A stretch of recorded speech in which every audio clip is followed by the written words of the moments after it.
ईसा foundation के जग्गी वासुदेव भी लपेटे में आ गए। असल में मामला कुछ इस तरह से है कि एक कामराज, डॉक्टर एस कामरान, या कामराज ऐसा कुछ नाम है, उनकी दो बेटियां हैं, गीता कामराज और लता कामराज। बड़ी बेटी गीता कामराज लगभग 42 साल की और छोटी बेटी लता कामराज लगभग 39 साल की, दोनों हाई एजुकेटेड। बड़ी बेटी ने तो यूके की एक यूनिवर्सिटी से पोस्ट ग्रेजुएट किया और अच्छा खासा कमाई करती थी। दूसरी बेटी सॉफ्टवेयर इंजीनियर। अब ये दोनों बेटियों ने घर बार छोड़ करके, बड़ी बेटी ने विवाह तो किया था लेकिन विवाह के बाद उसने तलाक दे करके और फिर ईसा फाउंडेशन से जुड़ी योग करने लगी। घर बार छोड़ दिया। माता पिता ने अर्जी लगाई, माता पिता से मिलना नहीं। शंका ये है कि कहीं कुछ ऐसा तो नहीं होता ईसा फाउंडेशन में कि कोई दवाई दी जाती हो या कुछ ऐसा किया जाता हो जिसके कारण से जन्म देने वाले माँ बाप पीछे छूट जाते हैं। ये शंका है। कोर्ट में भी जज ने कहा है, डॉक्टर एस एम सुब्रमण्यम और एक और जज हैं, दोनों लोगों की पीठ इसकी सुनवाई कर रही है। जिसने कहा कि आप तो अपने माता पिता से ढंग से बात भी नहीं कर रहे। असल मामला यहां पर, चूंकि बेटियां बहुत पढ़ी लिखी, हाई एजुकेटेड, खूब कमाती धमाती थी, चूंकि ये बात कही है पिता ने कि जब से ईसा फाउंडेशन से जुड़ी तो उनको पता नहीं क्या हो गया कि नौकरी चाकरी छोड़ करके और वो केवल योग और ये सब करती है। ये भारत की बड़ी पुरानी परंपरा रही है, ऐसा नहीं कि कुछ नया है इसमें। मैं कोर्ट ने टिप्पणी की, ठीक बात है, लेकिन अब ये बात की ईसा फाउंडेशन के जग्गी वासुदेव ने अपनी बेटी का विवाह किया। जग्गी वासुदेव ने भी विवाह किया था, तब तो बेटी हुई, और बेटी का विवाह हुआ, लेकिन दूसरे की बच्चियां सन्यासी हो रही हैं। तो कोई आवश्यक नहीं है कि भाई जो सन्यासी या जो जिस माँ बाप जिस पथ पर है तो संतान उस पथ पर जाएगी, कोई बहुत ज्यादा आवश्यक नहीं है। और ऐसा नहीं है कि ईसा फाउंडेशन से केवल सन्यासी ही जुड़े हुए हैं। ईसा फाउंडेशन से बहुत सारे लोग जुड़े हुए हैं। मैं भी कुछ लोगों को जानता हूं जो ईसा फाउंडेशन से संबंध रखते हैं, योग ध्यान और ये सारी चीजें करते हैं, विचारों को एक दूसरे तक संप्रेषित करते हैं, लेकिन वो सन्यासी नहीं है। और कोई आवश्यक नहीं है कि वो ईसा फाउंडेशन में नहीं जाएंगे तो सन्यासी नहीं होंगे जी। ये चूंकि व्यक्ति की एक आंतरिक भावना होती है, एक अंदर का एक स्वभाव होता है, जो कई बार कुछ लोग वैराग्य से आकर्षित होते हैं।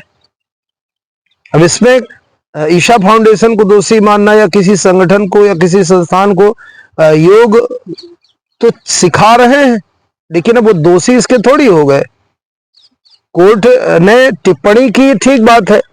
जज साहब ने अपनी जो एक व्यवहारिक सोच थी उस सोच के आधार पर उन्होंने टिप्पणी किया, लेकिन अब पूरी जांच हो रही है।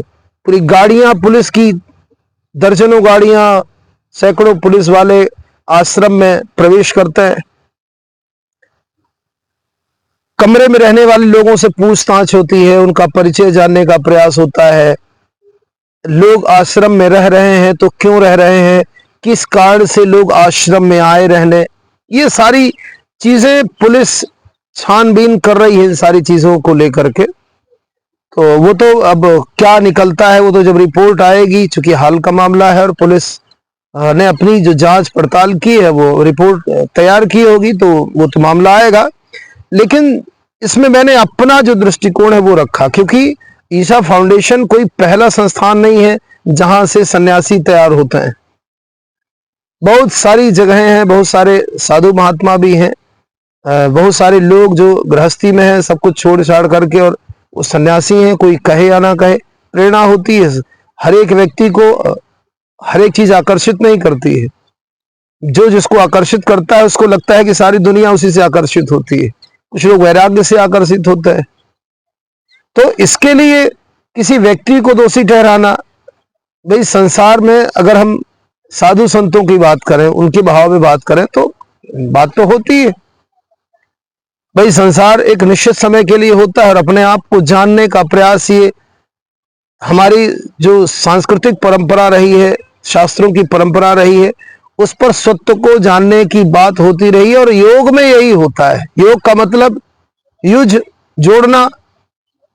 तो योग जहां होगा तो वहां पर संसार की नश्वरता तो बताई ही जाएगी। अब सारे लोग तो सन्यासी संसार की नश्वरता को सुनकर के नहीं हो गए। सन्यासी वही हुए जिनके अंदर वो सन्यास का भाव भरा हुआ है।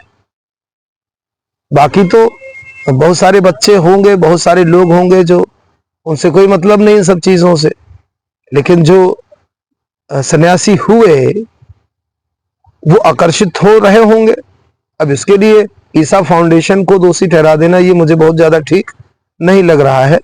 और फिर मैं ये दावा भी नहीं करता, क्योंकि ऐसे बहुत सारे लोग हुए हैं जहां पर जांच के बाद और सारी चीजें निकली हैं। तो जब तक सारी जांच ना आ जाए, सारा विषय सामने ना आ जाए, तब तक कुछ भी कहना मुश्किल है। लेकिन ये हमारी एक विरासत भी रही है योग, जिसको लेकर के सारी दुनिया में हमारी एक पहचान बनी है। तो इसी पहचान के लिए जग्गी वासुदेव भी सदगुरु के नाम से जाने जाते हैं। सबकी अपनी अपनी सोच है, अपना अपना भाव है। तो इस सब पर एक व्यावहारिक सोच भी होनी चाहिए, तथ्यात्मक सोच भी होनी चाहिए। और तथ्यात्मक विषय के आधार पर जांच का एक पूरा प्रक्रम होना चाहिए, जिससे समाज को वास्तविक अवधारणा का पता चल सके।